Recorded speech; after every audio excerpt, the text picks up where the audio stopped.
On va rentrer dans les textes qui se trouvent dans la première épître de Pierre, chapitre 3, verset 15. Si vous pouvez lire avec moi.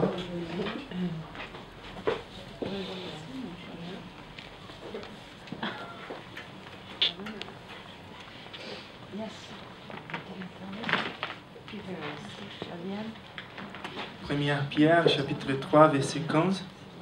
On va lire ensemble. Et la Bible nous dit comme ça.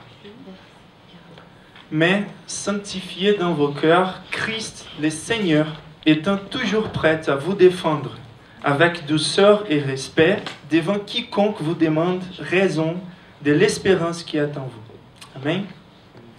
Seigneur, nous te demandons vraiment l'aide de ton Saint-Esprit à ce moment où on va se plonger dans ta parole. Et nous voulons te demander vraiment, Seigneur, que tu puisses opérer avec de la puissance dans nos cœurs, que tu puisses nous transformer et que tu puisses nous donner, Seigneur, la capacité de sanctifier les lieux de Seigneur dans nos cœurs, Seigneur. Que tu ailles ta place centrale dans nos vies, Seigneur, dans la source même de notre existence. Et que tu puisses aussi nous capaciter donc pour faire cela, pour garantir que tu es là dans la bonne place. Et nous te remercions, Seigneur, pour la puissance de ta parole, pour la suffisance de ta parole, Seigneur. Pour qu'on a vraiment devant nous un livre qui a été donné par toi, qui c'est la source de notre foi et les combustibles même de notre joie, Seigneur. Nous te demandons vraiment de, encore une fois, constater la puissance de ta parole et que ton Saint-Esprit soit là pour nous aider, Seigneur, à comprendre les crédits que ce livre a pour nos vies, pour nous guider. Au nom de Jésus. Amen. Bon, comme je viens de dire, nous sommes en train d'étudier sur la Bible. Et les thèmes sur la Bible, c'est en fait, on considère la Bible comme l'essence ou les combustibles de bonheur. Donc, cette petite série, elle fait partie d'une série encore plus grande où nous traitons la recherche du bonheur. Donc, depuis l'année dernière, on est dedans ce thème-là. Donc, ce désir de l'être humain pendant toute son histoire qui lui montre en cherchant la joie, en cherchant le bonheur tout le temps. Donc, on est en train de voir que Dieu, en fait, c'est la réponse, la seule réponse et la réponse plus pleine, on dirait, pour ces désirs de l'être humain. C'est que Dieu, avec sa gloire, son caractère, ses vertus, qui peut vraiment remplir ces désirs de l'être humain qui cherche dans les choses que Dieu a créées, la joie, c'est qui est la source de toutes ces choses qu'il peut nous donner. Donc c'est devant la présence de Dieu qu'on trouve la joie. Et ensuite, on a vu qu'en fait, la conversion, cette notion qu'on a de la conversion, c'est la création, où c'est Dieu en train de redonner la capacité à l'être humain de rentrer dans la présence de Dieu et de constater que Dieu, il peut vraiment remplir ses désirs de joie. Donc, on a vu ensuite qu'on a deux dimensions principales où on va trouver la joie. La première, c'est en rentrant dans la présence de Dieu, donc c'est devant la présence de Dieu. C'est une rencontre entre l'homme et Dieu qui va nous faire constater que Dieu, il va nous remplir. Donc c'est devant les vertus de Dieu qui nous montre vraiment, c'est Dieu que je n'ai jamais connu. Il est la réponse pour cette soif infinie que je portais pour la joie. Donc ça, on appelle l'adoration. C'est comme Pierre-Nicolas était en train de nous conduire à l'adoration. Il était dans un moment où on était en train de chanter, on était en train de méditer sur les vertus de Dieu, le caractère de Dieu, et on était en train aussi de recevoir la visitation de Dieu. Donc les plus nous sommes plongés devant la présence de Dieu, plus authentique c'est l'adoration. Ça veut dire plus authentiquement on va reconnaître avec nos mots et notre esprit le fait que Dieu il est glorieux, le fait que Dieu il nous donne les plaisirs. Donc l'adoration il est les banquets ou la fête du plaisir chrétien. Ensuite on a vu que comme les hommes ils ont été créés l'image de Dieu, on trouve dans les relations humaines une source de joie aussi. Donc quand nous conduisons nos relations avec les êtres humains selon la volonté de Dieu, on va trouver dans les êtres humains qui peuvent réfléchir la gloire de Dieu une source de bonheur aussi. Et là donc, quand on considère tout cela, et on considère aussi que la Bible montre que la marque du chrétien qui devrait être la plus forte ou qui devrait être toujours là, c'est la joie. La joie, elle est une vraie marque de chrétien. Et là aussi, ça devrait être un test pour notre vie. Quand on se demande si on est des vrais chrétiens, une des réponses, ça doit être est-ce que la joie, c'est une marque de ma vie? Le bonheur, c'est une marque de ma vie. Et là, quand on va devant la vraie vie, on constate que ce n'est pas très évident. On n'est pas toujours devant les trônes de Dieu, devant la présence de Dieu. Ce n'est pas toujours que nous sommes en train d'être baptisés pour le Saint-Esprit.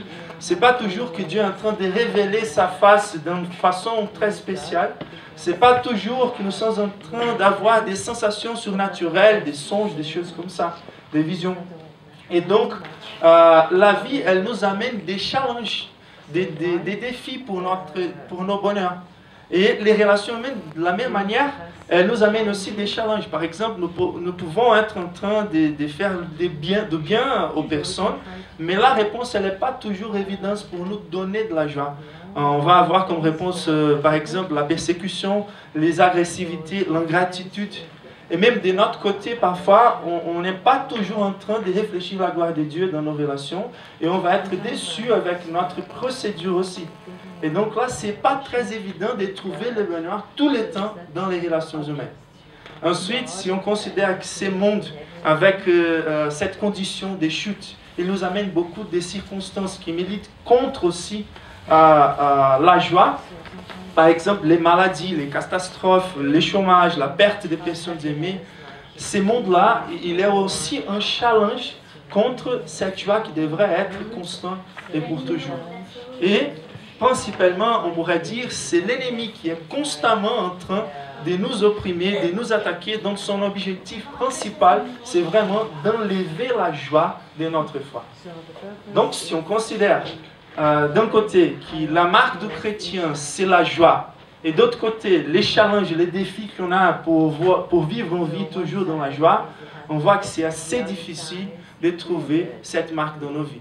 Et là, la question qu'on a évoquée, c'était comment on peut trouver une source ou un combustible qui puisse nous donner la puissance pour vaincre tous ces challenges et qui puisse nous donner aussi la force pour avoir cette joie constante, pour qu'on puisse vivre une vie vraiment au-delà des circonstances, comme on a trouvé dans la vie des apôtres, comme on a trouvé dans la vie de Jésus, qui malgré ils étaient devant des challenges et des défis beaucoup plus grands que les nôtres parfois, ils étaient quand même en train de louer à Dieu et de trouver de la joie malgré tout ça.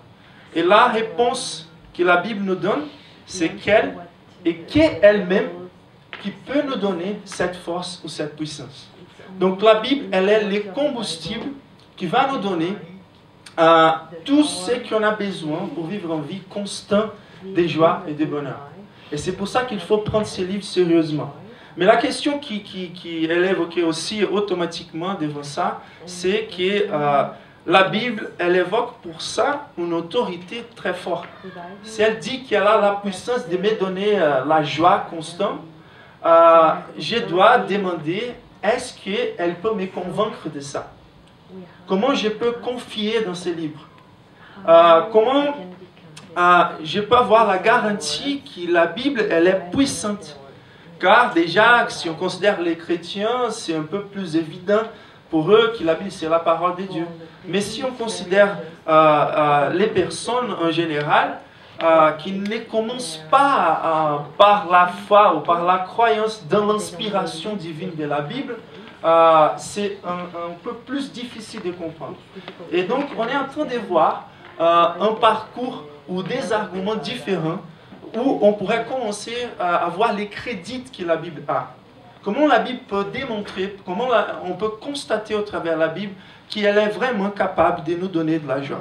Et donc, Gustavo, il a partagé tout d'abord les premiers moyens d'une approche de la Bible pour considérer son autorité.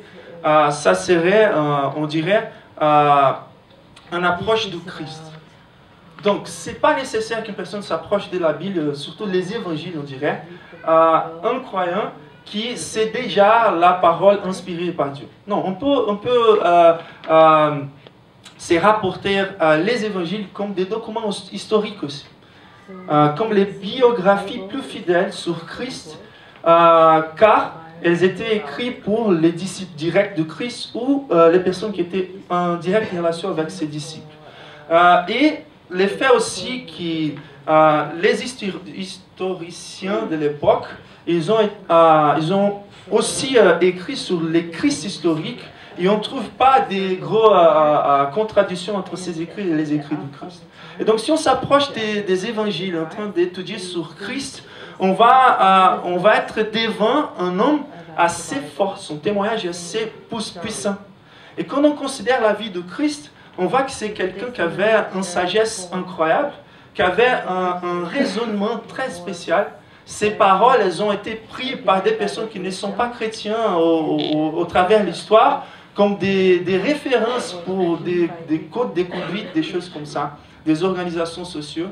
Et là, quand on considère la vie de Christ, on voit aussi qu'il était quelqu'un qui n'était pas en train de dire les choses, mais il vivait d'une façon, d'une conduite vraiment spéciale.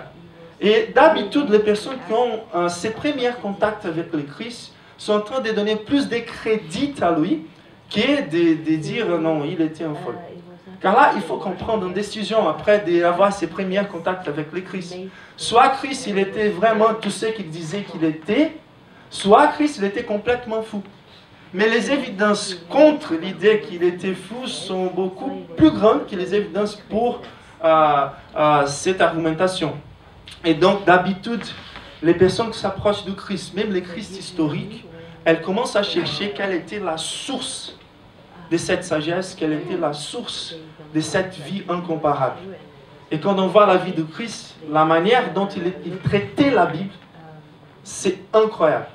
Et on voit qu'il lui-même, il disait que c'était la Bible, la source de cette vie qu'il vivait. C'était la parole de Dieu.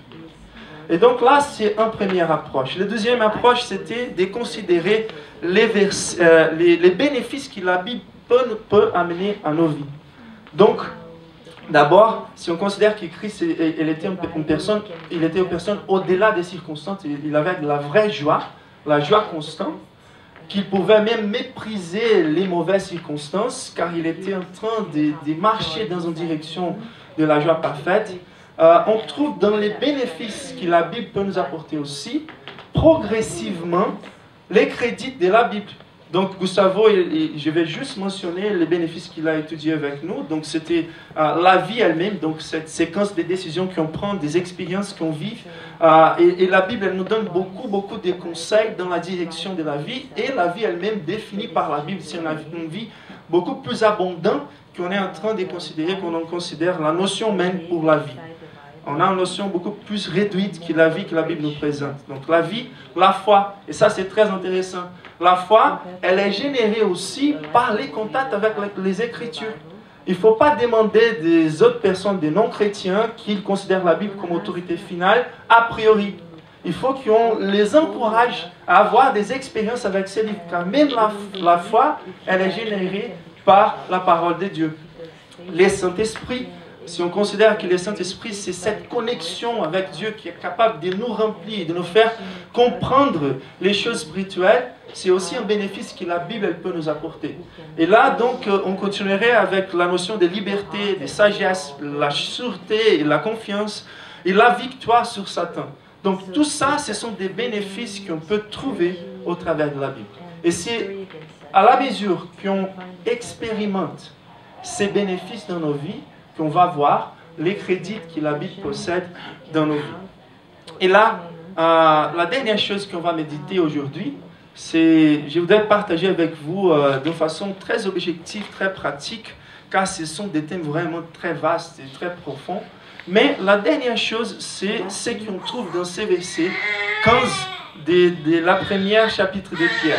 Donc là, on vient de lire, mais sanctifiez dans vos cœurs Christ le Seigneur, étant toujours prêt à vous défendre avec de sort et respect devant quiconque vous demande raison de l'espérance qui est en vous. Donc il y a un commandement dans la Bible, ça c'est un commandement, qui nous pousse à être bien préparés pour répondre au travers la raison de défendre les lieux de Christ dans nos cœurs, à défendre la foi chrétienne. Donc d'abord, La foi chrétienne, elle n'est pas rationaliste. Ça veut dire que la foi chrétienne, elle ne peut pas être totalement jugée par la méthode scientifique. La foi chrétienne, elle est rationnelle. Ça veut dire que même si on reçoit ces vérités au travers de la foi, les arguments qu'on reçoit, ils peuvent être comprenus rationnellement.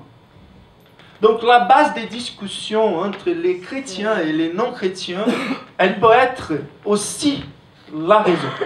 Et ces commandements-là qu'on vient de lire, c'est les commandements apologétiques. Les mots vraiment grecs, elle veut dire ça qu'on dit défendre. Donc c'est la notion que nous devons aussi avoir des arguments. Comment on peut sanctifier Christ dans nos cœurs?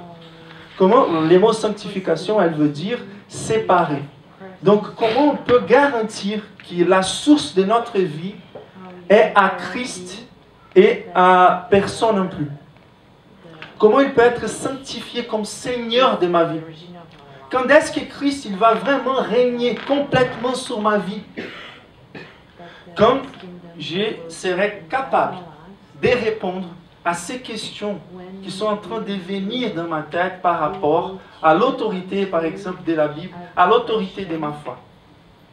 Parfois, on est en train de nier ces questions, car parfois on pense que ces questions, elles ne peuvent pas aider notre foi. Mais la doute, elle est un des plus amis, des plus grands amis de la foi. Il faut qu'on soit en train de répondre à ces questions. Il faut qu'on soit en train de répondre aux questions des personnes qui ne croient pas dans la foi. Car là, on va être en train de sanctifier chaque fois plus la place de Christ de nous. Il faut voir les réponses bibliques pour les questions plus authentiques de l'âme humaine. Les questions plus profondes sur la signification de notre vie. Car ce sont les questions que les êtres humains sont en train d'essayer de répondre pendant toute l'histoire. Et donc là, les commandements, c'est vraiment d'avoir des réponses raisonnables pour l'espérance que nous avons, pour notre foi. Et là, donc, si on considère déjà la génération où on vit, la France est considérée aujourd'hui la nation avec la plus grande résistance au évangile dans l'Europe occidentale. Donc c'est la nation occidentale des plus grandes résistances à l'évangile. Elle est spécialement, elle est spécialement contraire à la notion de tout ce qui est surnaturel. Tout ce qui ne peut pas être prouvé par la raison, on rejette.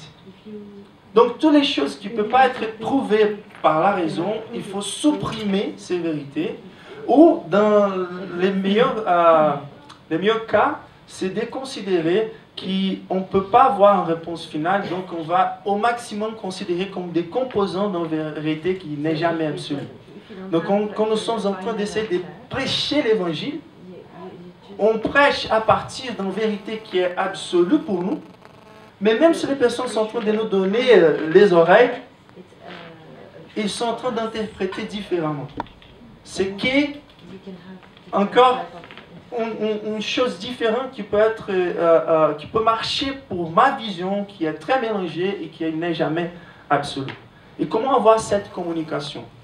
Donc, il faut considérer que la France, il ne faut pas juger la France pour être comme ça, car vous avez vécu les pires moments de l'histoire de l'Église. Et à la fin, on a jeté dans la poubelle, on a jeté l'eau sale avec les bébés.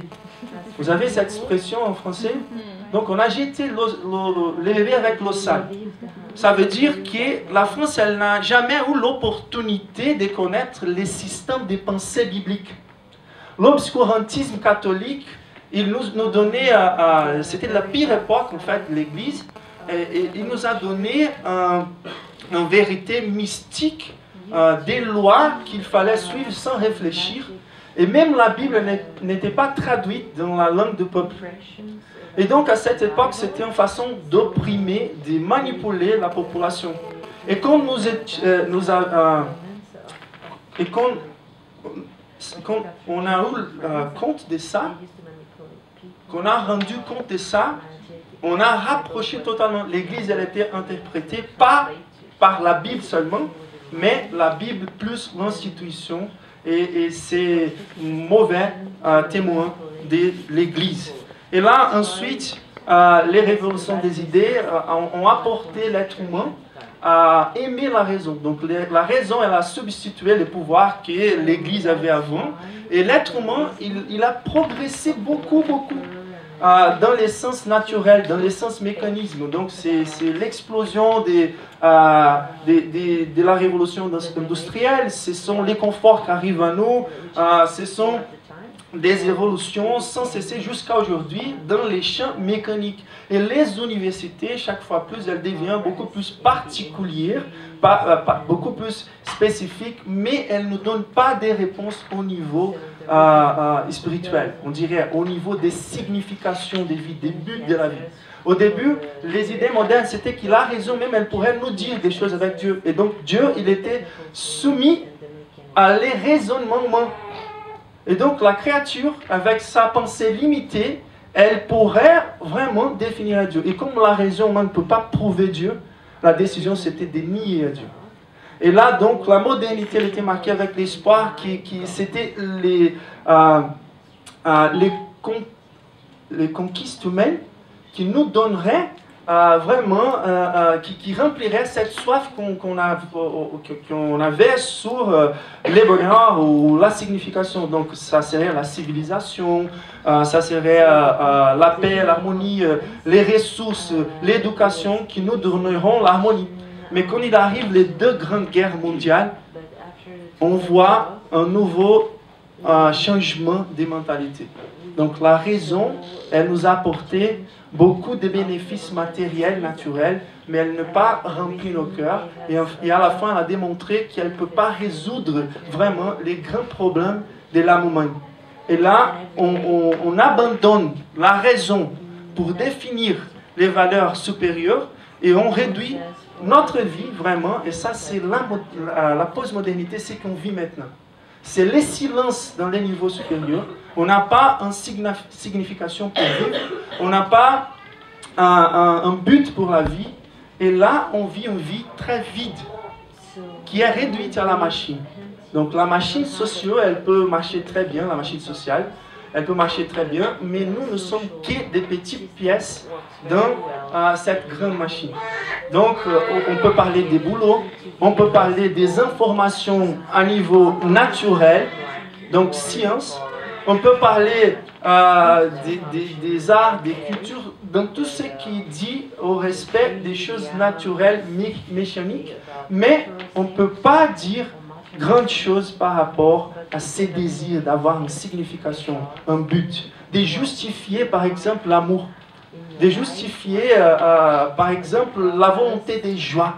Et les plaisirs qui peuvent être amenés à nos vies, ce sont les plaisirs pragmatiques du quotidien. Donc c'est les corps, c'est la machine, l'homme n'est plus les corps et l'esprit, l'homme est que les corps avec ces réactions chimiques, ces réactions physiques.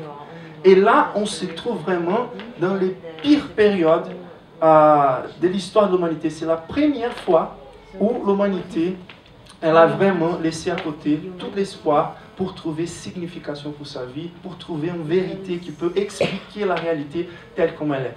Et comme la raison ne peut pas expliquer la vérité telle comme elle est, on va nier tous ces désirs qui ne peuvent pas être prouvés par la raison. Donc, quand on se trouve dans ces moments-là, on commence à comprendre pourquoi les pessimistes, pourquoi même les personnes qui ont des biens matériels, même les personnes qui ont réussi à donner les plaisirs que ce corps peut trouver dans cette vie, elle peut se suicider, elle peut devenir dépressive, elle peut devenir agressive. Et c'est comme ça qu'on trouve la France aujourd'hui. On parle des boulots, on parle des informations culturelles, historiques, scientifiques, et on parle des plaisirs de la chair. Et là, c'est incroyable car il y a une incohérence très grande. Même si on n'a pas des absolus ou une base fondamentale pour trouver la signification pour tout ça, on est quand même assez conservé par rapport à quelques valeurs qui sont héritées du passé. D'un passé, on dirait, catholique aussi. Et là, quand on considère tout ça, on comprend un peu pourquoi nous sommes si résistants à la notion de révélation. Et de comprendre pourquoi nous sommes si résistants à la notion de révélation nous aide à comprendre que nous sommes aussi des fruits, à quelques mesures, de notre génération. Donc, si on a vu une époque où le christianisme était si mauvais représenté, on comprend pourquoi on n'ouvre pas le cœur pour la Bible. Mais quel est le challenge pour les chrétiens d'aujourd'hui? Les challenges pour les chrétiens d'aujourd'hui qu'on trouve dans ces versets, c'est vraiment faire une chose inédite dans l'histoire de la France. Car la réforme, elle a été supprimée, la réformation protestante a été supprimée ici. Mais il y a des autres nations qui ont beaucoup grandi avec les valeurs chrétiennes, car la réformation, elle avait le travail de prendre la Bible exclusivement comme la source de toute l'autorité pour les christianisme. Donc, nos challenges, c'est vraiment de prendre les systèmes de pensée bibliques et de lancer les systèmes de pensée bibliques dans les marchés des idées.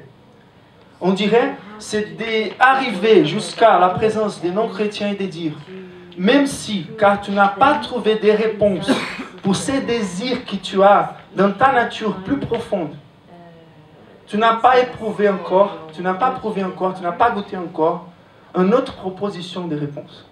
C'est de prendre l'explication que la Bible a, l'explication rationnelle que la Bible nous montre sur la nature du monde tel comme il est, la nature humaine telle comme elle est, et de montrer que la réponse que la Bible donne pour notre condition, pour notre désir, pour notre signification, elle fait beaucoup plus de sens que les choses que les personnes sont en train de créer comme réponse. Car à la fin, la proposition, par exemple, que c'est impossible de trouver signification pour la vie, c'est déjà une proposition qui demande de la foi. Et c'est déjà une vérité absolue qui est en train d'être proclamée pour les non-chrétiens. C'est une incohérence avec les systèmes de pensée qui dit que tout est relatif et que rien ne peut être pas contre nous à ce niveau d'interprétation. Donc, quand on considère tout ça, on voit qu'il y a des questions dans la Bible, que la philosophie, les religions, elles sont en train de chercher la réponse pendant toute l'histoire de l'humanité. Et il faut trouver dans ces points communs. Donc les points communs, c'est quoi? Les points communs, ce sont ces questions qu'on regarde la vie et on se demande pourquoi. Ce sont les questions qu'on dirait existentielles. Et c'est de prouver que la Bible, elle a des réponses beaucoup plus significatives, beaucoup plus rationnelles, beaucoup plus probables, comment ça se dit? Probable, merci. Pour ces questions. Donc, quelles sont les principales questions? On va considérer trois principales questions et la réponse biblique pour elles. On ne va pas avoir le temps de considérer les réponses actuelles ou les réponses philosophiques dans l'histoire, mais on va faire une défense positive, une apologétique positive de la Bible en montrant la réponse biblique pour les principales questions que la philosophie et la religion sont en train d'essayer de répondre pendant l'histoire de l'humanité. Et donc la première question ou groupe de questions, ce sont les questions métaphysiques. Ça veut dire la question d'origine, comment expliquer l'existence du monde et des êtres tels qu'ils existent dans ces structures actuelles. Donc c'est de considérer, tout le monde a déjà passé pour ce type de questionnement. D'où tu es venu, quelle est l'origine de toutes les choses, comment expliquer, comment justifier par exemple la personnalité humaine, comment comprendre cette différence qu'il y a entre les animaux et l'être humain. Et donc on a plusieurs théories qui sont en train d'être développées pour répondre à ça, mais il y a aussi une proposition biblique qui essaie d'expliquer ça. Donc la première crise, c'est la finitude de l'homme et la personnalité humaine. C'est un paradoxe, car en même temps que l'homme, il voit qu'il est fini, il est une créature, il voit aussi qu'il a des désirs qui sont beaucoup plus grands que cette matière porte. Donc moi j'ai les désirs, je ne me conforme pas avec la notion de la mort. Et aucun être humain peut dire qu'ils sont à l'aise avec ça. Et là, d'où vient ce désir d'être infini? D'où vient, par exemple, une justification? Donc, si je crois que j'ai été créé pour une énergie qui ne pense pas, pour une énergie qui ne réfléchisse pas, une énergie qui ne se relationne pas, comment je peux expliquer ma nature qui veut se relationner, qui veut trouver de l'amour? Je ne crois pas que ça soit que des réactions chimiques. Ce n'est pas satisfactoire ces réponses. Et là, donc, quand on trouve ces questionnements-là, la Bible elle nous donne une réponse. Et la réponse biblique nous montre que nous avons une origine infinie, éternelle. Et ça justifie le fait qu'il y a des choses créées dans les temps, dans l'espace. Car les riens, on dirait, les riens, ils n'ont pas la puissance de créer aucune chose. Donc si les choses existent aujourd'hui, au moins une chose, elle a toujours existé. Et donc on a la demande d'une origine infinie. Et la Bible nous présente Dieu comme un être auto-existant, un être éternel. Et ça, c'est suffisant pour répondre à la première partie de la question. La deuxième partie, c'est que Dieu il nous est présenté dans la Bible comme un Dieu personnel. Un Dieu qui nous a créé son image et qui pour ça nous a créé pour avoir une relation. Les désirs plus profonds que nous portons d'avoir une relation d'amour avec les autres êtres humains et avec un être qui soit capable de remplir vraiment tous ces désirs qu'on a des significations. Il a sa justificative dans la Bible, car la Bible nous a créés, Dieu nous a créés comme un être personnel. On n'a pas besoin de nier les désirs plus profonds de notre âme. On n'a pas besoin de déshumaniser l'être humain. D'essayer, par exemple, de dire, cessez de trouver, de chercher une signification pour la vie. Et en fait, ce n'est pas que l'homme qui a une signification pour l'existence, même le monde que Dieu a créé, il y a aussi un côté de personnalité. Pas dans ces particuliers, mais dans le sens que les choses nous ont été données, pas que pour qu'on puisse comprendre, étudier et voir comment elles réagissent dans les niveaux mécaniques de la réalité, mais quand on voit la manière dont Jésus il interprète par exemple les phénomènes naturels et comment ça peut nous apporter des sagesses, des connaissances, des expériences personnelles avec Dieu. Par exemple, quand je donne une fleur à ma femme, cette fleur, elle n'apporte pas que des relations mécaniques, naturelles. Elle porte aussi un peu de ma personnalité, de cette relation, comme toutes les choses que Dieu a créées. Tout a une signification beaucoup plus grande que la science peut dire. Par exemple, on trouve dans la Bible les proverbes qui nous disent allez voir la fourmi paresseuse, considère ses chemins et sois sage. Par exemple, on trouve Jésus qui lutte contre notre anxiété. Il nous dit voyez les oiseaux dans les cieux. Voyez, comment vous dites en français, la petite fleur qui s'évesse beaucoup mieux que Salomon dans toute son existence. Donc, tout ça nous apporte une communication beaucoup plus grande que les communications physiques naturelles. Et là, donc, on trouve cette réponse d'un Dieu qui est infini et en même temps impersonnel. Ça, c'est la réponse biblique. Et ça explique, ça justifie la nature humaine telle comme elle est. Ensuite, on passe à les questions morales, par exemple. Ça, c'est un problème exclusif de l'homme. L'homme, il a toujours lutté contre cette dichotomie, ces paradoxes qui nous montrent d'un côté comme des êtres très cruels, oui, la méchanceté humaine. Donc une race qui est capable de former 2 guerres mondiales. Et en même temps, ce sont les hommes qui ont créé une ville tellement belle comme Paris, par exemple. Sa capacité de faire des poèmes, des musiques, des déclarations d'amour. Il y a cette côté des merveilles avec l'être humain. C'est pas pour rien que plusieurs fois les êtres humains ils sont en train d'adorer les êtres humains. car il y a un type d'émerveil dans l'être humain. Et c'est impossible sans la Bible pour justifier cette dichotomie.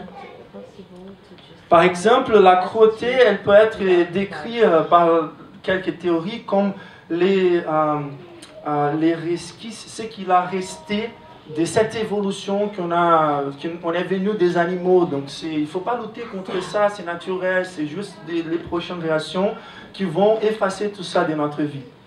Ou sinon, il y a la sociologie ou la psychologie qui vont dire non, que c'était la manière dont on a été élevé, ou les influences du moyen de nous, et tout ça justifie les comportements mauvais, mais à la fin, on n'a pas un justificatif absolu pour une morale ou un éthique qui soit absolu. Donc on n'a même pas des fondements pour lutter pour les choses qu'on dirait non, ça c'est bon ou ça c'est mauvais. Et là, la société, aujourd'hui, elle est basée dans des statistiques pour tout ça. Mais la Bible, elle nous présente un Dieu qui est moralement parfait. Et qu'un Dieu, on a des justificatifs pour avoir une conscience.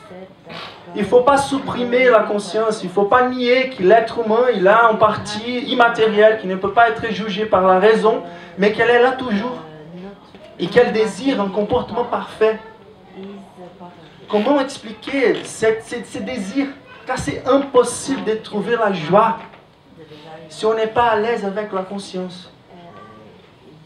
Et la conscience est devenue un ennemi pour l'homme qui ne veut pas écouter l'égard de Dieu sur ces choses-là. Et là, il est toujours en train de justifier ses péchés, en train de supprimer la conscience, de cautériser la conscience, ça se dit en français. C'est comme la Bible nous présente. Mais la Bible elle nous montre que la justification pour cette nature qu'on a, de la conscience, de la morale, elle se trouve dans la merveille du caractère de Dieu, la gloire du caractère de Dieu.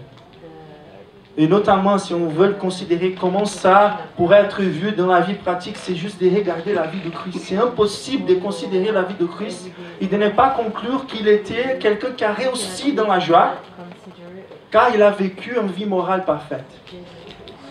On ne peut pas trouver une notion de grâce au dehors des Écritures. Il y a des révélations inédites dans la Bible qui nous montrent la puissance, des vérités sur Dieu qu'on ne peut pas trouver dans aucune autre place. Par exemple, la notion des grâces, des miséricordes, des caractéristiques morales de Dieu, un faveur immérité, un pardon qui ne dépend pas de notre œuvre. On voit dans la croix du Calvaire un Dieu qui est moralement parfait, car pour pardonner une race de pécheurs, il ne pourrait pas juste passer la main dans nos têtes et de balayer les péchés au-dessus des tapis. Sa justice, elle est révélée dans la croix, aussi comme son amour. Et ça, c'est le caractère de Dieu. Et ça justifie ses désirs. Et c'est pour ça que l'être humain ne va jamais être à l'aise dans une religion ou dans une philosophie autant que sa conscience ne soit pas réglée. Et c'est que la justification dans la croix qui peut nous donner cette paix. Donc, la morale, elle est justifiée par la morale de Dieu. Mais comment expliquer l'impossibilité de suivre cette morale? Donc, il y a, je crois que quelqu'un d'entre nous a déjà entendu parler de Bertrand Russell, qui a gagné un prix Nobel. Et quand quelqu'un lui a demandé s'il croyait en Dieu ou s'il était athée, il a dit, moi, je ne peux pas dire que je suis athée, car si j'étais athée, je n'aurais pas de fondements pour lutter pour les biens. En même temps, si je dis que je suis théiste, je me trouve dans un problème encore plus grand. Car si le monde est aujourd'hui comme Dieu l'a créé, Dieu il a lancé un piège dans la race humaine. La volonté d'être parfait sans lui donner les forces pour l'être. Et là, quand on voit ça, on conclut que c'est inédit la révélation que la Bible nous donne de la discontinuité, ça se dit comme ça en français, discontinuité de l'histoire de l'être humain. Ça veut dire, la Bible nous présente la chute, un moment où la nature humaine, elle était fondamentalement transformée. Les resquis ou les restes de l'image de Dieu, elle est continuée là-dedans nous, donc la conscience qui demande de nous une vie parfaite, mais en même temps, éloignés de Dieu, nous n'avons pas le pouvoir pour le faire. Et c'est l'unique explication pour notre condition actuelle, sans compromettre la sainteté de Dieu, la perfection morale de Dieu. Ensuite, il faut qu'on progresse, mais là, cette discontinuité historique est surtout la rédemption. Sinon, il n'y aurait pas un motif de Dieu maintenir les êtres humains vivants dès que nous avons péché, s'il ne voulait pas nous pardonner. Il pourrait tout d'un coup finir avec notre race et nous punir justement. Mais là, ces temps qu'on passe devant la patience de l'Éternel, c'est un temps d'opportunité où il développe la rédemption. Et on trouve donc dans la rédemption une opportunité dans le temps et dans l'espace de redevenir, à être capable d'accomplir ce que notre conscience demande de nous. La dernière chose qu'on pourrait dire, c'est les problèmes épistémologiques. Et les problèmes épistémologiques, il dit respect à les désirs que l'être humain a pour connaître la vérité. Comme je viens de dire, notre génération, c'est la génération dans toute l'histoire de l'humanité qui a supprimé la volonté de connaître la vérité. Une chose qui était capable de nous donner vraiment la signification pour toutes les choses. Mais, au lieu de supprimer ces désirs très communs, c'est ça qu'on trouve dans les enfants, c'est ça qu'on trouve dans nos vies et qu'on est en train toujours de lutter. C'est plus facile de dire non, ça il faut oublier, il ne faut pas méditer, on n'a pas comment connaître, que vraiment de considérer les possibilités de les comprendre. Donc, la présupposition actuelle, c'est Dieu, il ne peut pas parler. C'est impossible de considérer une révélation surnaturelle.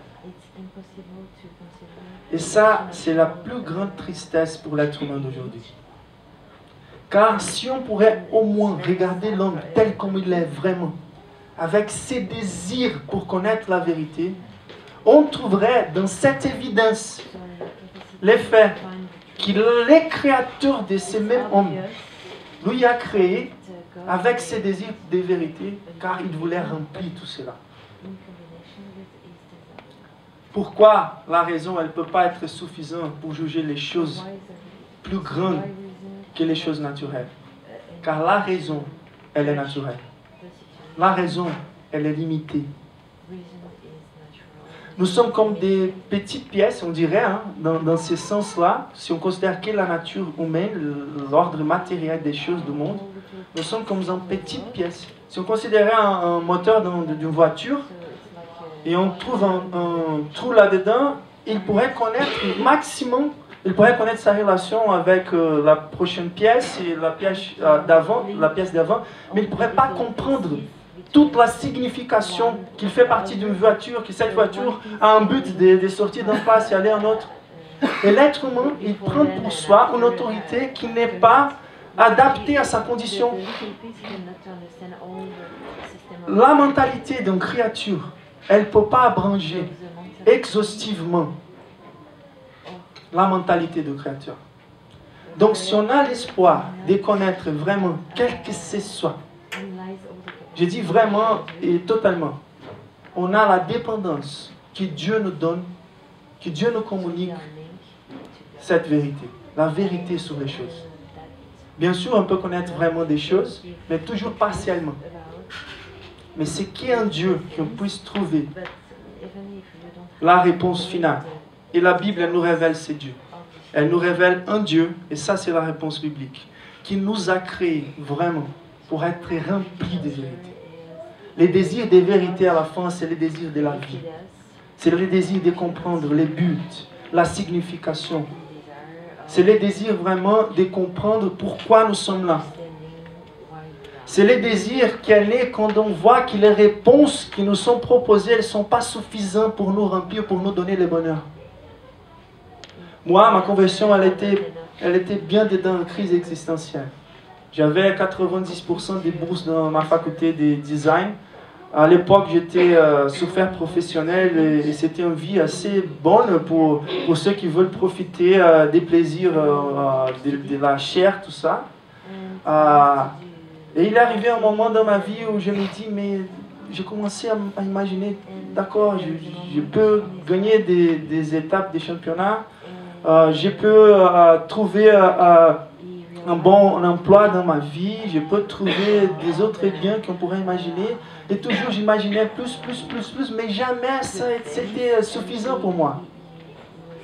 Et c'était cette crise qui m'a amené vers Dieu, vers la Bible. Et les personnes qui m'ont vu, qui m'ont connu avant et qui ont vu ma transformation, ils se demandaient, mais il n'y avait aucune crise de drogue, est-ce que quelqu'un est mort dans sa famille, est-ce qu'une tragédie très grande lui est arrivée, pourquoi il a changé ici comme ça? Je n'ai eu pas des motifs tragiques dans ma vie pour chercher à Dieu. On a toujours quelques-uns. Mais c'était vraiment cette soif pour la vérité. Et j'ai commencé à étudier même des philosophies, tout ça, et ça ne remplit pas. Et si on étudie aussi la vie d'Augustin, c'est incroyable. Il est venu à la fois au travers l'incapacité des philosophies de son époque pour répondre à ces questions-là. Comment connaître la vérité? Je n'avais pas le courage même de donner des conseils à mes amis car je ne connaissais pas la vérité. Et la Bible, c'est cette source qui répond. Dieu, il nous a révélé comme un Dieu relationnel, comme un Dieu infiniment sage, qui a aussi créé l'être humain avec cette partie spirituelle qui demande la vérité. La vérité dans la Bible est synonyme de vie. La vérité biblique, elle est capable de remplir nos cœurs profondément. Donc, là, on a conclu vraiment les arguments qu'on voulait partager. Et ça, c'est juste des petits arguments proches de ce que la Bible peut nous donner comme confirmation, constatation qu'elle peut nous apporter de la joie. Si on considère ces livres, si on considère les témoignages de Christ, si on considère les bénéfices qu'il peut nous donner, et si on considère sa capacité de répondre aux questions plus basiques de l'âme humaine, on a des arguments plus que suffisants pour rencontrer de la joie là-dedans. Et qu'est-ce qui manque pour les chrétiens? Il nous manque de reconnaître que Christ il doit avoir la partie plus centrale de notre vie. Et la Bible, elle ne doit jamais être prise superficiellement par nous. Considère les personnes qui ont mouru qui sont mortes dans la réformation protestante pour déclarer la suffisance de ces livres. Considérez tous les biens qu'on peut trouver là-dedans. Ces livres, ils doivent gouverner nos vies. Ils doivent nous présenter toutes les réponses qu'on pourrait imaginer. On doit être prêt. C'est comme ça que les commandements nous disent. Sanctifiez dans vos cœurs Christ le Seigneur, étant toujours prêt à vous défendre avec douceur et respect, toujours avec douceur et respect, devant quiconque vous demande raison de l'espérance qui est en vous. Qu'on puisse se plonger dans la Bible, qu'on puisse devenir vraiment heureux pour vaincre toutes les crises existentielles aussi. Qu'on puisse prouver de cette joie et que cette marque de chrétien, elle fasse partie de nos vies et que la vraie évangélisation, elle puisse gagner place au travers de nos vies aussi. Amen.